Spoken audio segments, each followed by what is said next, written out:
오늘 하나님의 말씀 함께 나누도록 하겠습니다. 드디어 이제 다니엘서 12장이 맞춰지게 됩니다. 오늘 다니엘서 12장 전체를 보면서 끝까지 너의 길을 가라 라는 제목으로 하나님 말씀 나눌 텐데요. 오늘 다니엘서 12장 13절 마지막 절 한 절만 우리 함께 읽겠습니다. 다니엘서 12장 13절 한 절 말씀 우리 함께 합독하겠습니다. 시작. 너는 가서 마지막을 기다리라. 이는 내가 평안히 쉬다가 끝날에는 내 몫을 누릴 것임이라. 아멘. 다니엘 12장에 이르렀습니다. 이제 다니엘은 청년의 시절에 바벨론 포로로 끌려와서 거의 90세 가까이 되는 노인이 되었습니다. 인생의 계절로 보면 한겨울이죠. 사실상 새로운 일을 꿈꾸거나 새로운 일을 시도하기에는 많은 나이입니다. 그런데 이 나이 많은 다니엘에게 하나님께서 묵시를 다 마치고 나서 12장 1절에서 4절까지 묵시를 다 마치고 나서 5절부터 13절 사이에 두 번이나 강조하는 말씀이 있어요. 그게 뭐냐면 가라는 겁니다. 내 길을 가라. 마지막 때까지 끝까지 내 길을 가라고 명령하세요. 도대체 90세 노인이 앞으로 남은 인생이 얼마 없는데 어디로 가라는 것일까요? 이게 오늘 우리가 함께 생각해 봐야 될 질문이에요. 오늘 이 자리에 예배 드리시는 분들 중에 제가 알기로는 90세는 아무도 없으십니다. 90세보다는 훨씬 더 젊으신 분들이 대부분이시죠. 젊음에도 불구하고 5, 60대, 40대 중후반만 지나도 새롭게 너의 길을 가라 이렇게 하나님 명하신다면 조금 의아하거나 혹은 두려운 마음이 들 것 같아요. 저 같으면 좀 부담스러울 것 같습니다. 지금 하고 있는 일도 제대로 못하는 것 같고 요즘은 눈 뜨면은 삭신이 쑤시는 경험을 하고 육체도 쇠하여 가는 것 같고 뭐도 자꾸 깜빡깜빡 까먹고 하는데 새 일을 다시 하고 새로운 길로 가라? 좀 저는 지금의 상황에 무언가를 더한다는 게 살짝 부담스러울 것 같습니다. 여러분이라면 어떠시겠어요? 하나님이 여러분에게 나타나서 내 길을 가라 이러면 어디로 가라는 거지? 혹은 지금 말고 또 새로운 길을 가라는 것일까? 라는 좀 의구심이나 부담이 없으실까요? 게다가 지금 다니엘은 한참 동안 마지막 종말 끝날에 대한 묵시를 계속 받으면서 큰 혼란에 빠져 있습니다. 사실 제대로 깨닫지 못했거든요. 여러분, 많은 사람들이 종말, 마지막이다 이런 단어를 접할 때 어떤 반응을 보입니까? 내일 종말이야 라고 하면 이 중에 사과나무를 심으실 분이 몇 분이나 되시겠어요? 아마 대부분은 이제 끝인데 이제 다 끝나는데 내일이면 끝이라는데 모든 것을 포기하고 낙심하고 절망하실 분들이 아마 대부분 아니겠습니까? 예전에 제 청년 시절에 다미 선교회 이런 선교회가 종말론자들이 모여가지고요 땅 문서 다 팔고 통장 다 갖다 바치고 직장도 그만두고 모여가지고 하늘만 바라보면서 주님 오실 재림을 기다렸습니다. 그것도 몇 월 며칠 몇 날에 온다라는 것을 정해놓고 말입니다. 하루하루의 삶을 다 포기한 채 하늘만 바라보고 있지 않았습니까? 매우 잘못된 종말신앙의 전형이죠. 성경은 결코 종말을 그런 식으로 대하라 말한 적이 없습니다. 주님이 이제 재림할 거고 마지막 날이고 종말이니까 오늘의 삶을 포기하고 하늘만 바라보라 말씀하신 적이 없어요. 우리가 잘 아는 사도행전 1장을 보면 부활하신 주님이 제자들 눈앞에서 승천하시는 장면이 그려집니다. 상상조차도 안 되는 장면이죠. 근데 어쨌든 제자들에게 그런 일이 있었고 그것을 사도행전을 통하여 우리에게 전하고 있는데 여러분 한번 상상해 보세요. 제자들이 어떤 마음으로 예수님이 들려 올라가는 모습을 보고 있었을까? 여러분이라면 그 현장에 있으면 어떤 마음이 있을지 한번 상상을 해보십시오. 제자들은 예수님의 공생애 동안 정말 꿈만 같은 시절을 보냈습니다. 아무것도 아닌 보잘것없는 인생들이 예수님 때문에 조금 거들먹거릴 수도 있고요, 대단한 사람처럼 보이기도 하고요, 어디 가나 환영받았거든요. 기적을 맛보는 시간이었고 전능하신 하나님을 맛보는 시간이었고 치유를 경험하는 시간이었고 세상에 경험하지 못할 일들, 심지어는 무리를 걷는 경험도 하지 않았습니까? 잠깐 십자가에 돌아가신다 할 때 절망의 시간도 있었지만 곧 부활해서 제자들을 찾아오신 주님의 모습을 보고 아마 다들 새 소망을 가졌을 거예요. 다시 시작할 수 있겠구나. 그런데 갑자기 주님이 제자들을 떠나세요. 아예 가버리십니다.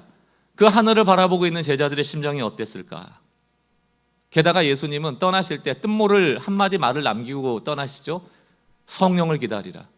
여러분, 우리가 지금 성령 시대를 사니까 성령이 어떤 것인지 우리가 경험하고 체험하고 진리로 알게 되지, 이 당시에 있던 이 제자들은 성령이 뭔지도 몰라요. 알지 못하는 것을 기다리라 하니 그것에 대해서 관심 갖고 거기에 흥미를 느꼈던 사람은 아마 없었을 겁니다. 오히려 예수님이 곁에 사라졌다는 것에 대한 절망, 허전함, 허망함이 마음을 가득 메웠을 거예요.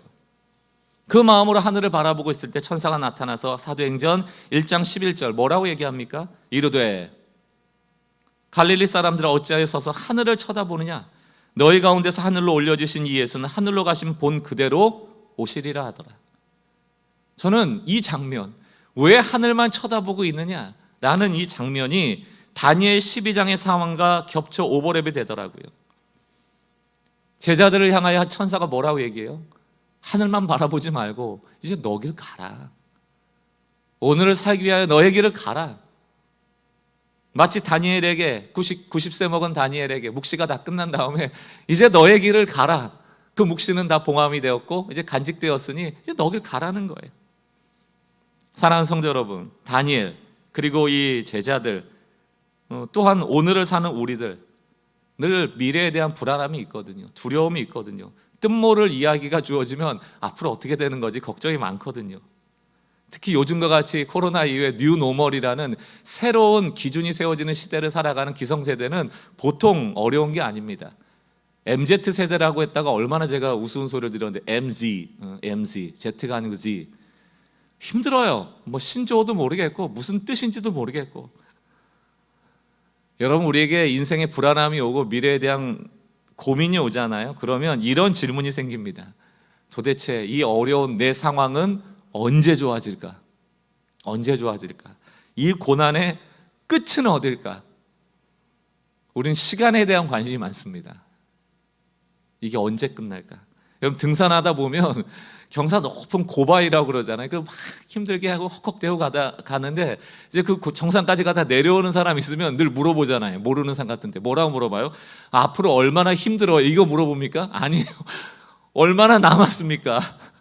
이거 물어봐요. 왜 그래요? 끝만 알면 견디겠는데 그 끝을 모르겠거든요. 다니엘의 마음이 12제자의 마음이 오늘을 사는 우리들의 마음이 이런 겁니다. 언제 끝날까? 마지막 되면 좋아질까? 마지막이 올까? 이런 질문을 가지고 살아가거든요. 여러분 보세요. 지금 성령을 기다리라고 예수님 떠나가시는데 그 사도행전 1장 6절을 보니까 예수님이 승천하시기 전에 성령 기다리라고 말한 그 성령에 관심이 없고 뭐라고 질문합니까? 그들이 모였을 때 예수께 여쭈어 이르되 주께서 이스라엘의 나라를 회복하심이 이때입니까?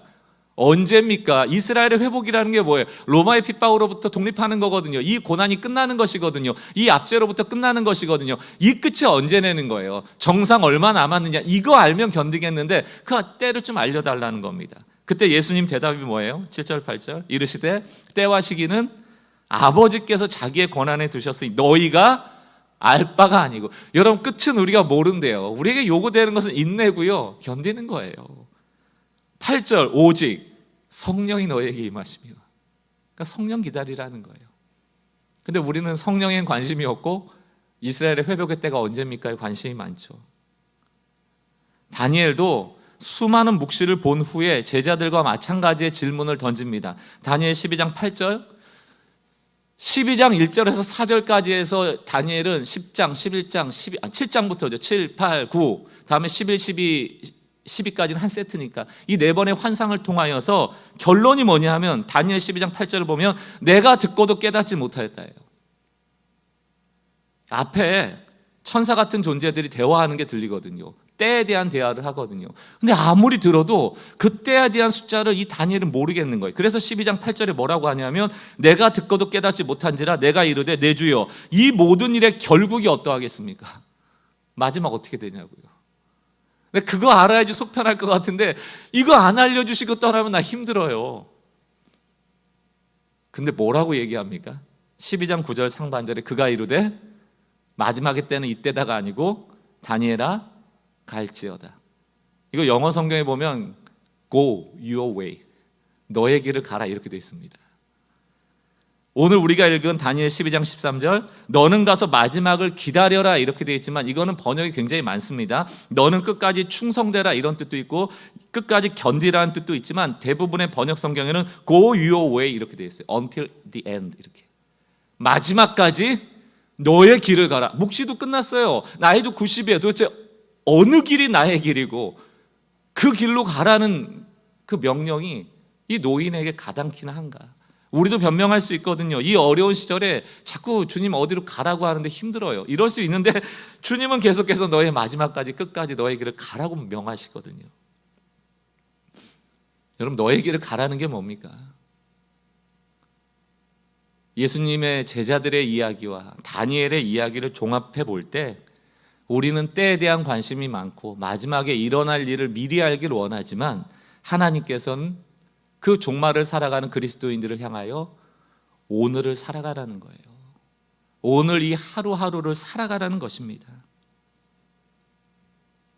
종말을 살아가는 그 하루의 삶에 우리가 가져야 될 중요한 정체성이 바로 신부의 정체성입니다. 신부로서 우리가 언약 백성이다 하는 언약에 대한 가장 좋은 그림 언어가 결혼이거든요. 예수님이 우리의 신랑 되신다, 우리가 예수님의 신부 되신다. 그것이 바로 결혼, 이 정혼의 매우 거룩함을 상징적으로 우리에게 알려주고 계시는 것이거든요.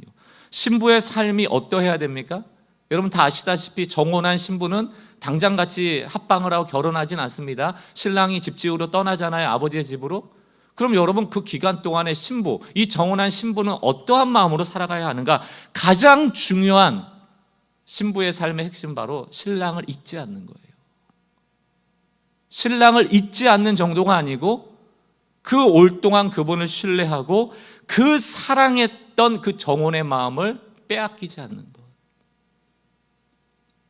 신랑이 돌아왔을 때 이 신부가 여전히 자신을 기다리고 여전히 자신을 사랑하고 있음에 행복해할 수 있도록, 그 신랑이 이 신부를 자랑스러워할 수 있도록 신랑을 잃지 않는 거예요. 신부는 싱글일 때와의 삶과는 다릅니다. 비록 지금 신랑이 떠나 함께 살 집을 마련하는 동안 혼자이지만 싱글일 때 한 여자의 삶이 아니고 신랑이 있는 신부의 삶이라는 것을 기억해야 된다는 것이죠. 유진 피터슨이 다윗에 대해서 쓴 책이 있습니다. 현실의 뿌리박은 영성이라는 책인데 그 책의 한 부분이 이렇게 돼 있어요. 다윗의 삶에서 가장 특징적인 것 한 가지를 고른다면 바로 하나님이다. 너무 당연한 얘기 같잖아요. 그런데 다윗은 하나님을 믿었고 하나님을 생각했고 하나님을 상상했고 하나님의 이름을 불렀고 하나님께 기도했다. 다윗의 실존에서, 그의 정체성에서 가장 커다란 부분을 차지했던 것은 다윗 자신이 아니라 하나님이었다. 여러분, 이 땅의 종말을 살아가는 신부는 신부의 삶이 중요한 것이 아니고 신랑을 반영하여 기억하는 삶이 중요하다는 것이에요. 신랑을 기다리는 신부의 삶, 신랑과 무관한 삶이 아니고 정혼한 신랑이 있는 신부로서의 삶, 이게 지난주에 얘기했던 에하드입니다. 하나님을 반영하는 삶, 신랑을 반영하는 삶, 신랑을 염두에 두는 삶, 나는 혼자가 아니라는 삶. 그런데 안타까운 현실이 뭐예요? 신앙생활하면서 늘 내 상황을 하나님께 아뢰고 내가 주체 같고 내가 하나님을 막 움직이는 것 같고 좀 신부인데 제멋대로 신부들 아닙니까? 내 입맛에 안 맞으면 신랑을 잊어버렸다가 차버렸다가 조금 뭐 좀 주면 또 좋아했다가 정혼의 그 신실한 약속을 잊고 방탕한 삶을 살아가는 것, 그게 구약시대 이스라엘의 삶이었고 이 배교의 시대를 살아가는 혹시 우리의 모습은 아닐까요? 저는 다시 오실 신랑을 바라보는 이 종말에 준비된 신부, 신랑을 잊지 않는 신부, 신랑을 사랑하는 신부로 이 살아가야 됨에 대한 그 정체성을 다시금 확인하고 내 삶을 돌아보는 계기가 됐으면 좋겠어요. 그런데 이게 참 쉽지가 않습니다. 마지막, 종말, 이런 단어를 우리가 접할 때 그 마지막을 소망으로 접하기보다는 우리는 경험적으로 늘 끝이 안 좋다 이런 생각을 갖고 살아갈 때가 많아요. 그게 너무 당연합니다. 왜냐하면 물리학의 법칙에 봐도 열역학 제2법칙이 있잖아요. 그게 엔트로피거든요. 엔트로피라는 거는 모든 생명이 있던 없던 이 땅에 존재하는 것은 질서에서 무질서로 간다는 겁니다. 엔트로피가 높다는 뜻은 무질서도가 높다는 것이에요. 여러분 보세요. 예전에 그런 설명을 제가 드렸거든요. 우리가 뭐 여러분 단장하고 화장하고 뭐 편리하기 위해서 비닐 쓰고 뭐 스프레이 뿌리고 막 이런 거 우리를 멋있게 하고 우리를 편리하긴 하지만 지구는 계속 무질서해지는 거예요. 오존층은 파괴되고 엔트로피가 높아지는 방향으로 갑니다. 연탄 예를 많이 들이거든요. 연탄이 처음에 까맣잖아요. 그러다 거기에 불을 붙이고 열 에너지가 반응을 해서 그 열이 다 꺼지고 나면 어떻게 됩니까? 하얀 재가 돼버리거든요. 그게 엔트로피가 높아진 겁니다. 그러나 그 연탄재는 절대로 다시금 까만 연탄으로 돌아올 수 없어요. 모든 것은 쇠하여집니다. 여러분이 쓰고 있는 자동차, 무슨 기계 다 쇠해져요. 특별히 생명 있는 것, 꽃, 결국 시간이 지나면 다 시듭니다. 우리의 몸 역시 쇠하여지죠. 여러분, 우리가 살아가면서 마지막이 되면 좋지 않다는 것을 경험적으로 알고 있어요. 사랑 식어진다. 그래서 우리가 사랑을 얘기할 때 신실하지 못한 거예요. 잘 안 믿거든요. 내 사랑이 식어지는 것도 경험했고, 또 사랑이 식어진 것 때문에 배신당한 경험도 경험하고, 뭐 청소년기 아이들 키우다 보면 배신감이 크잖아요. 내가 그렇게 쏟아부었는데 결국 끝은 이것인가? 다 엔트로피의 영향을 받고 살아갑니다. 이 땅의 법칙이죠. 제가 종종 신방하다 보면 주님 사랑하는 마음이 식어졌다라고 느끼는 그 아픔을 전하는 분들이 많아요. 참 정직하신 분들이죠. 또 어떤 분들은 과거에는 하나님이 나에게 참 신실하게 역사하셨던 것 같은데 지금은 좀 아닌 것 같다, 이런 느낌을 받는 분도 계시대요. 다 엔트로피의 법칙에 근거한 느낌들이거든요. 감정들이거든요. 종말이라는 개념도 이 마지막 아닙니까? 이 세상을 보니까 종말이야. 이럴 때 여러분 무슨 어떤 뉘앙스로 얘기를 하십니까? 야, 다 끝이다, 이런 마음 아니에요? 무질서도가 높아지는 방향으로 가는 것 아닙니까? 그런데 성경을 보니까 이 엔트로피의 법칙에 위배되어지는, 영향을 받지 않는 것들이 있더라고요. 다시 말하면 영원한 것들입니다. 영원하다라는 것은 시간적으로 끝까지 있다라는 뜻이 아니고 그 뜻도 있지만 변하지 않는다는 거예요. 시간이 지나도 무질서도가 높아지지 않는다. 엔트로피가 높아지지 않는 것이 있더라는 겁니다. 그게 뭘까요? 하나님이 다스리는 나라. 그분의 나라는 영원하다. 그리고 그 영원한 나라를 다스리는 하나님의 통치 방식인 아가페의 사랑은 영원하다. 하나님의 나라와 하나님의 사랑은 영원하다. 저는 오늘 이 다니엘서를 보면서 하늘로 승천하는 그 예수를 바라보는 그 제자들의 모습을 보면서 도대체 예수님은, 또 하나님은 어디로 가라는 것일까? 오늘 하루의 삶을 살아갈 때 우리에게 어디로 보내시는 것일까? 이 분주한 세상 속에서 우리는 어디를 바라보며 걸어야 될 것인가? 저는 구체적으로 어떤 직업, 또 어떠한 일, 그런 것보다 어떤 우리의 삶의 방식에 대한 도전이라고 전 생각해요. 어디로 가야 되는가? 오늘 하루하루 남은 삶을 어떻게 살아야 되는가? 그것은 사랑하는 삶으로 귀결이 됩니다. 넌 주님 오실 때까지 사랑하며 살아가라. 여러분 잘 아시죠? 이 땅의 삶 중에서 엔트로피의 법칙을 받지 않고 천국까지 이어질 수 있는 유일한 것은 사랑밖에 없습니다. 우리가 사랑하며 가치를 느낄 때가 있잖아요. 마음의 따뜻함을 느낄 때가 있잖아요. 그것이 천국까지 이어진다. 나머지는 다 불탈 것들이다. 우리는 이 신앙의 삶을 살아가며 오실 신랑을 준비하는 삶이라는 것이 결국 천국에서의 삶의 방식을 연습하는 시간들이 바로 이 땅의 삶이라 한다면, 바로 오늘 하루를 살아가는 삶은 사랑하는 삶이다, 그 사랑을 훈련하는 삶이다 해도 과언이 아니죠. 에로스적인 사랑, 육체적인 쾌락을 추구하는 사랑, 친구나 부모님으로부터 오는 사랑도 다 제한적이죠. 이 땅에서만 유효한 것들입니다. 그러나 하나님이 요구하신 아가페 사랑은 원수조차 사랑하라는 것 아닙니까? 또 원수에게, 쓸모없는 자들에게도 가치를 부여해서까지 사랑하라는 것 아닙니까? 그 아가페의 사랑을 연습하고 추구하며 살아가는 것 아닙니까?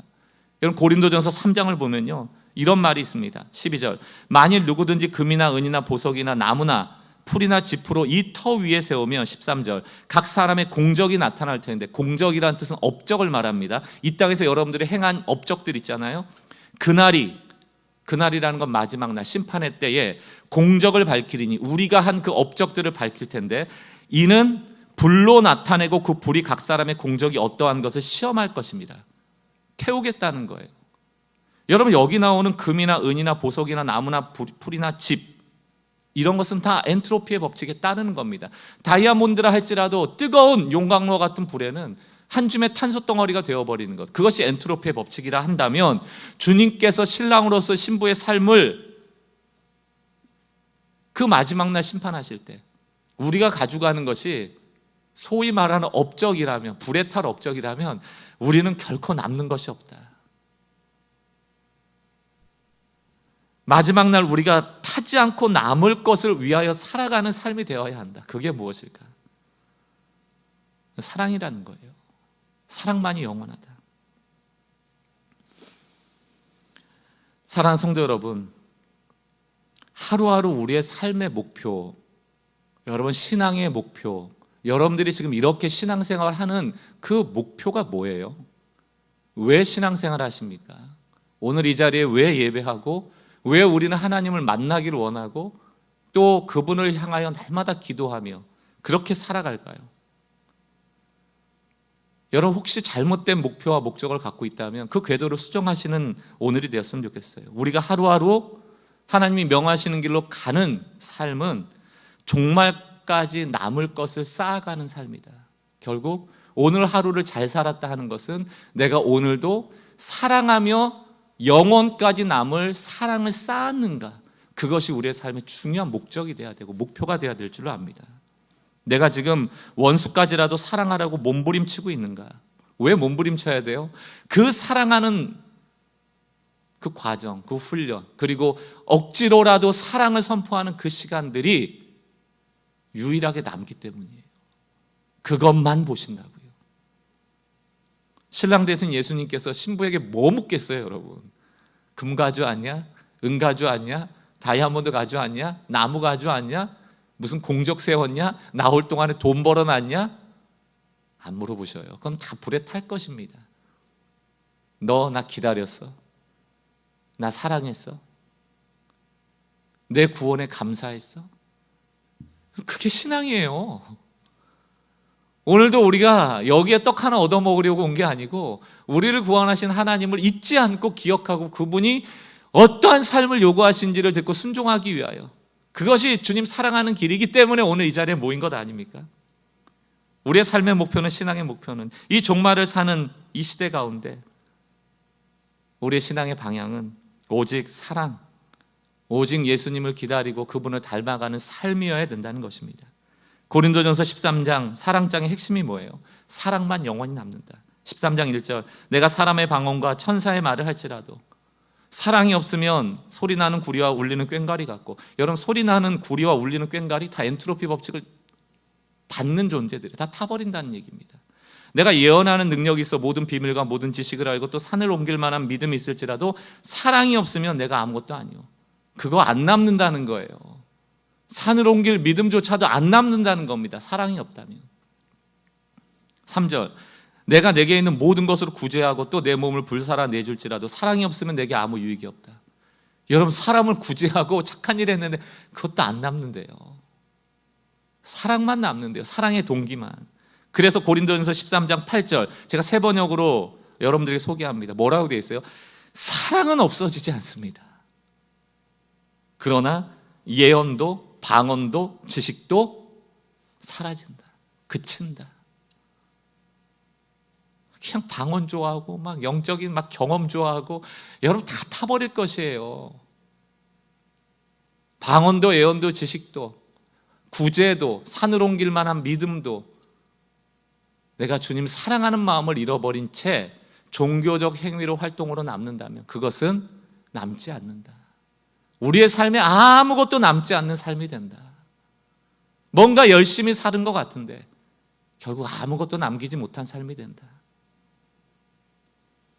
예수님도 종말의 삶을 이렇게 권면합니다. 마태복음 24장 12절 볼법이 성함으로 많은 사람이 사랑이 식어지리라.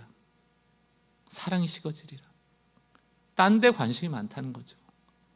사랑 같은 것엔 가치를 두지 않고 이게 사단이 우리를 늘 유혹하는 거야. 사랑을 식어지는 쪽으로 미워하도록, 용서하지 않도록, 불안해하도록, 뭔가 자꾸 업적을 남기도록, 율법주의적으로 복음을 회파하도록. 그런데 이 12절 바로 다음 절에 13절, 그러나 끝까지 견디는 자는 구원을 받으리라. 제가 이 말씀을 준비하면서 참 새롭게 보여지더라고요. 13절 보십시오. 다시. 그러나 끝까지 견디는 자는 구원을 얻으리라. 사랑이 식어지리라 12절에 얘기하고, 그러나 끝까지 견디는 자. 끝까지 견디는 자가 12절의 맥락에서 보면 뭡니까? 사랑이 식어지지 않고 사랑하는 자. 그러면서 14절 뭐라고 되어 있습니까? 이 천국 복음이 모든 민족에게 증언되기 위하여 온 세상에 전파되리니 그제야 끝이 오리라. 여러분, 사랑과 복음 전파는 떨어질 수 없다.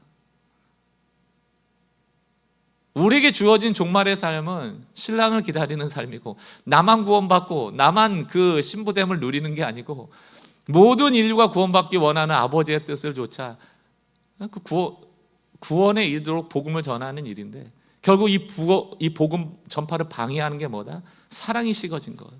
사랑이 없이는 복음 전파가 어렵다라는 연결점 아니겠습니까? 여러분, 사랑이 없는 세상에 무슨 일이 벌어질까? 여러 가지 세상이 차가워지고 악랄해지고 범죄가 많아지고 용서하지 않고 혐오가 일어나고 여러 가지가 있겠지만, 그러한 증상을 통하여서 궁극적으로 복음이 전파되지 않는다. 구원의 문이 닫힌다. 우리가 사랑한다는 것은 그냥 친한 사람끼리 알콩달콩 끼리끼리 어울려 희희덕대며 지내는 게 아니에요. 우리가 사랑해야 되는 것은 세상을 향하여 복음이 보여지도록 하는 데 목적이 있습니다. 복음이 보여지도록 하는 것.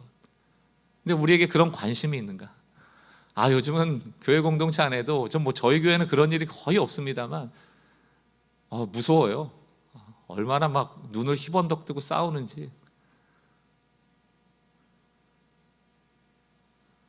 사랑이 없는 교회, 사랑이 없는 나눔, 사랑이 없는 세상, 거기에는 예수가 없다. 복음이 없다. 구원이 없다. 우리는 구원을 자꾸 불붙듯 일어나게 해야 되는 그 구원의 부흥을 꿈꿔야 되는데, 사랑 없음으로 복음이 사그러진다는 것, 우리가 거기에 대한 안타까움과 소명의식이 있는가?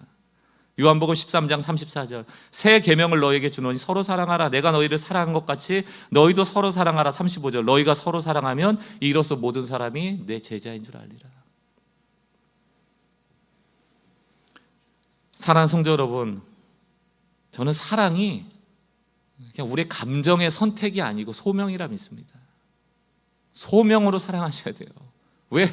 사랑만 남기 때문에 우리는 사랑을 남기려고 애써야 하고, 사랑으로 복음이 전해지기 때문에 사랑을 해야 하는 것이죠. 그래서 우리가 눈에 휘번덕거리는 그 눈에 힘을 빼고 용납하고 용서하는 일들이 교회 공동체 안에서 있어져야 됩니다. 그것을 보고 예수님이 죄인을 위하여 십자가에 돌아가신 그 무리들이 그들도 십자가 지려고 하는구나 라고 예수 따르는 자들이 많아지는 것이지, 그게 없이 어떻게 예수가 전해지겠습니까? 여러분, 오해하지 말고 분명히 알고 계셔야 돼요. 우리는 교회를 부흥시키려고 모인 게 아니에요. 교회 역시 시간이 지나면 불타 없어질 것입니다. 우리는 예수를 전하라고 모인 것이고, 교회는 그 예수를 전하기 위한 사랑의 공동체로 보여지는 공동체로 부름받은 거예요. 우린 그거 하고 있나? 근데 희번덕거리고 싸우는 교회들 보면 다 뭐 때문에 싸워요? 교회가 이래야 되고, 교회 안에 조직이 이래야 되고, 법이 이래야 되고, 다 교회를 유지시켜야 된대요. 교회의 기득권을 끝까지 보호해야 된대요. 사랑하는 성도 여러분, 교회도 마지막 주님 오실 그날까지 소명이 끝나면 끝나는 겁니다. 수천 명, 수만 명이 모이는 교회도 주의 공력 앞에, 불 앞에 태워지는 것이고, 한 사람 한 사람이 사랑을 검증받을 날이 와요. 사랑하는 성도 여러분, 교회 부흥시키려고 애쓰지 마시고 사랑하시려고 애쓰시고 예수의 정신을 따르려고 애쓰셔서 예수의 제자 되시기 바랍니다. 우리는 교회 성도로서 자부심을 가지고 살아가는 것, 저는 그런 교회 되길 원합니다. 우리는 교회 다니면 그 교회 참 건강하다면서 참 주님 사랑하는 교회라면서 그런 평가받기도 원하지만, 그런 평가도 다 사라지는 거예요. 남는 건 내가 사랑했는가, 사랑하는 존재로 서 있는가. 예수의 몸인 교회이기 때문에 예수를 사랑하는 마음으로 사랑하고 있는가, 그것만 남아요. 이게 좀 천박한 표현처럼 될지 모르겠지만 여러분 남는 장사 하셔야죠. 남는 신앙생활 하셔야죠. 왜 허무하고 다 버려질 것에 사소한 것에 목숨을 거는가? 저는 그렇게 시간 낭비하고 싶지는 않습니다. 자녀 양육도 우리 교회는 자녀 양육하시는 분들이 많이 계시니까 똑같은 원리입니다. 구구단처럼 외우지만 자녀들은 부모가 하는 좋은 말을 듣는 게 아니고 좋은 부모의 말을 듣는다. 저는 그걸 믿고 우리 자녀 그대로 양육하려고 했습니다. 어느 순간 위기를 만나고 결정적인 순간에 아빠가 하는 말이기 때문에 내가 한번 믿고 해봐야지라고 하는 그 순간을 기다리며 저는 살거든요. 그 아이가 저를 신뢰하고 끝까지 믿어줄 수 있도록 저는 무한 신뢰로 친구와 같이 사랑의 마음을 가지고 우리 아이를 키우고 있습니다. 여러분, 예수 믿는 가정이 언젠가 다 천국에 모여 주님 앞에 설 날이 있잖아요. 그때 주님이 우리한테 너희 가족은 너희 자녀 어느 대학 다녀? 너희는 도대체 재산이 얼마나 있어? 너 세상에 있을 때 직업이 뭐였어? 너 어떤 업적을 남겼어? 너 이 땅에 있을 때 어느 교회 다녔어? 그 교회 몇 명 모였어? 그 교회 목사가 누구였어? 안 물어봐요. 저는 그거 안 물어볼 거라 생각합니다. 너희 아이들 키울 때 참 하나님이 그렇게 만들어 놓으셔서 애들이 사춘기 잘 지나가잖아요. 이 전두엽이 발달이 안 돼 놓으니까 애들이 막 이성적 판단을 못하고 막 덤비고 그러잖아요. 주님이 물어보실 거예요. 박 목사, 그때 아빠로서 잘 참았다. 그 아이를 믿어줘서 고맙다. 그 신뢰로 살아가는 건 내가 보았다. 그거 남는 거예요, 여러분. 서울대 안 남습니다. 그게 중요하지 않다는 게 아니, 이 땅에 그러면 뭐 우리가 아무렇게나 살아도 돼, 그 뜻이 아니고, 서울대건 무슨 대기업을 다니는 얼마나 잘난 사람인지 모르겠지만 사랑이 없으면 아무것도 아니다. 내게 유익이 없다. 영적인 원리, 우리가 신앙생활 할 때도 이 맥락이 그대로 적용이 되는데요. 저는 요즘 고민하고 기도하는 그런 기도 제목도 있고 그럴 때마다 드는 마음이 있어요. 복음은 여러분 들음에서 나는 겁니다. 왜냐하면 복음은 설득하고 설명하는 게 아니에요. 선포하는 것이고 그 복음이 선포되는 곳에 성령께서 역사하실 때 예수를 믿게 되어지는 것이죠. 이건 신비거든요. 문제는 뭐냐면 복음이 들려져야 하는데 복음을 들으러 오는 문이 막힌 느낌? 복음의 문이 어디인지를 안 보이고 복음을 들으러 가는 길이 안 보이는 거죠. 누구도 교회에 관심 갖지 않고 복음에 관심 갖지 않고 복음을 들으려 하지 않고 예수를 따르는 길 위에 서지 않으려고 할 때 많은 세상 사람들이 그래 그 복음이라는 거 어디 가야 들을 수 있는데 어디가 그 복음을 들어가는 문인데 라고 할 때 아 교회예요. 거기는 아닌 것 같은데 지금 시대가 이렇단 말입니다. 누가 교회 가려고 해요? 지금 성도 있던 성도들도 나가는 판입니다. 다 하향이에요. 왜 우리가 사랑해야 되는가? 저는 사랑이 복음의 문을 만드는 유일한 길이라 믿습니다. 사랑이 복음의 문을 만드는 유일한 길이다. 그 문을 열기만 하면, 그 길로 들어오기만 하면 우리 복음을 선포하면 되는 거예요. 그러나 그 접촉점을 잃어버리고 있다. 우리가 인대인 사역 왜 합니까? 세상 속에 나아가 어떠한 식으로든지 그 접촉점을 만들어서 복음을 들을 수 있는 문을 열기 위한 것 아닙니까?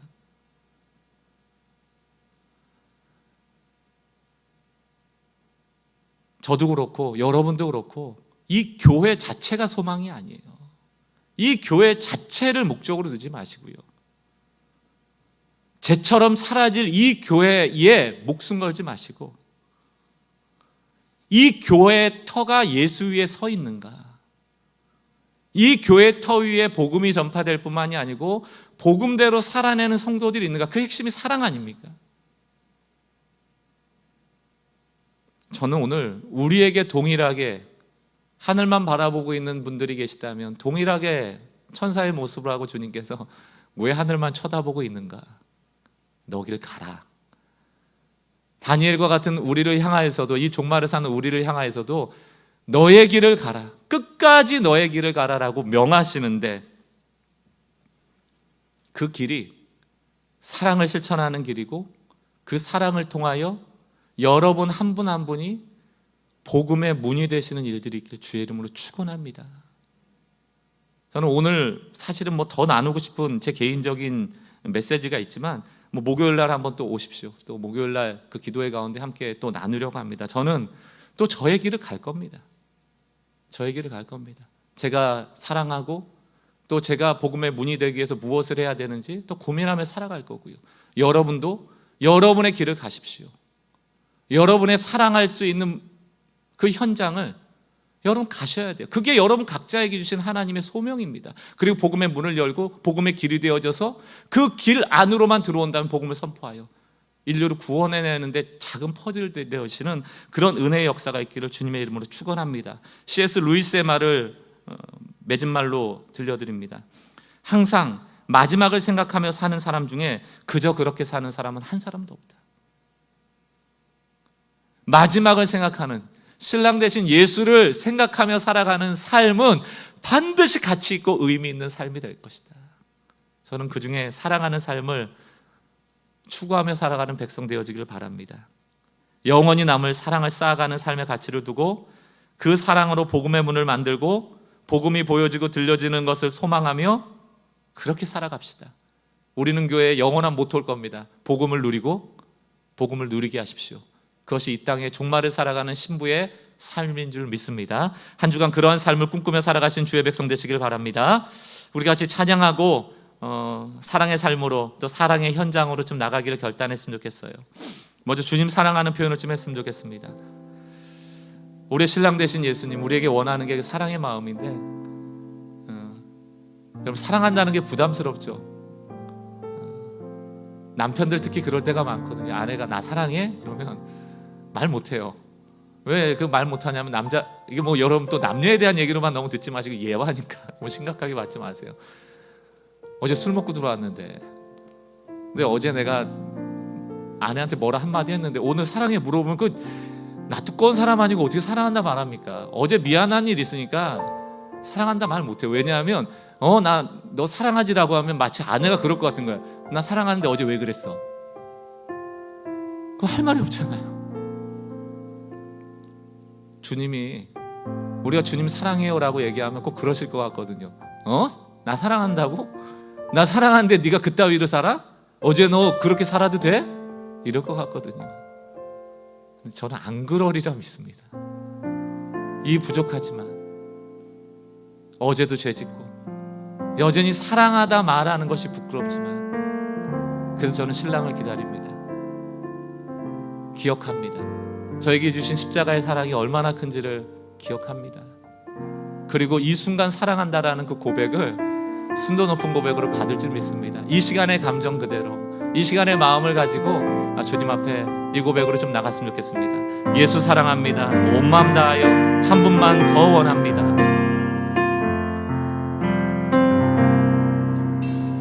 예수 사랑합니다.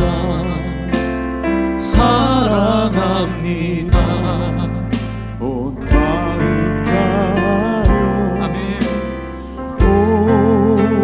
오직 주님 한 분만 간절히 더 원합니다. 다시 한번요. 예수 사랑합니다. 예수 사랑합니다. 사랑합니다. 온 마음 다하여 오직 주님 한 분만 간절히 더 원합니다. 넘쳐나네. 복음을 누리시기 바랍니다. 넘쳐나네. 아멘. 주를 향한 내 속에 갈망이 주님께로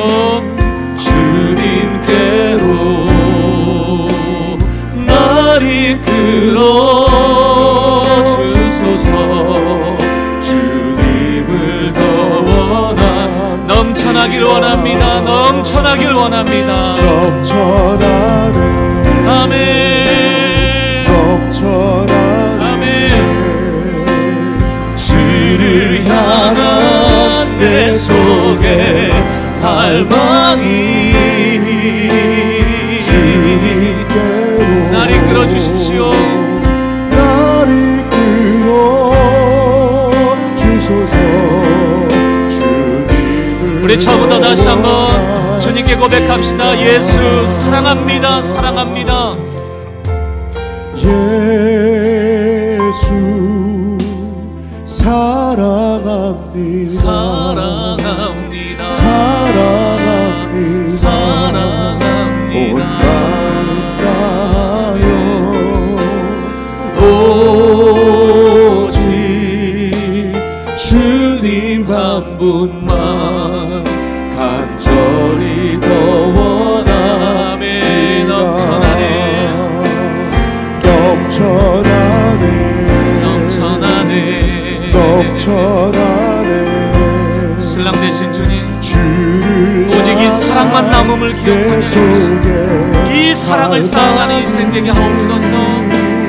주님께로 날 이끌어 주소서. 날 이끌어 주소서. 주님을 더 원하. 넘쳐나네. 넘쳐나네. 넘쳐나네. 아멘. 넘쳐나네. 주님 향한 주를 향한 내 속에 갈망이 주님께로 날 이끌어 주소서. 주님을 더 원합니다.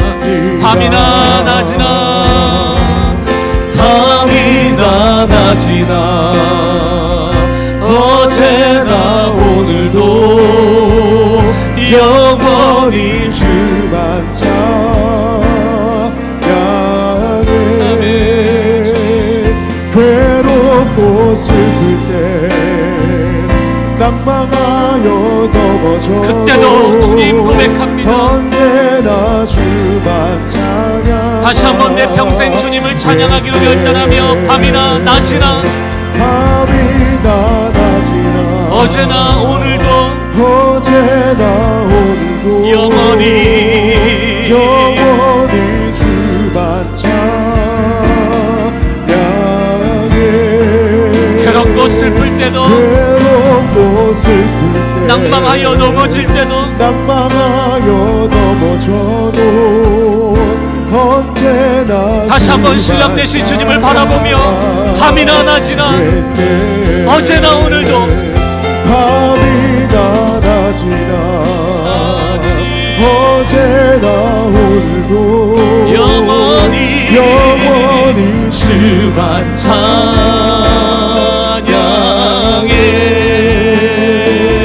괴롭고 슬플 때 낭망하여 넘어져도 언제나 주만 찬양하겠네.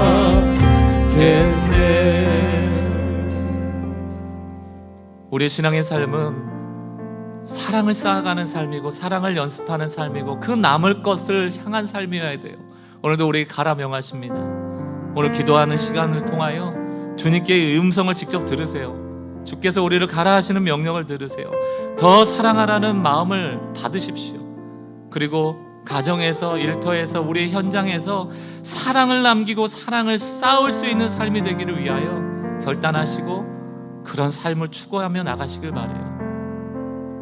그러한 공동체를 통하여 복음이 전해지고 여러분의 그 삶이 복음의 문이 되고 복음의 길이 될 겁니다.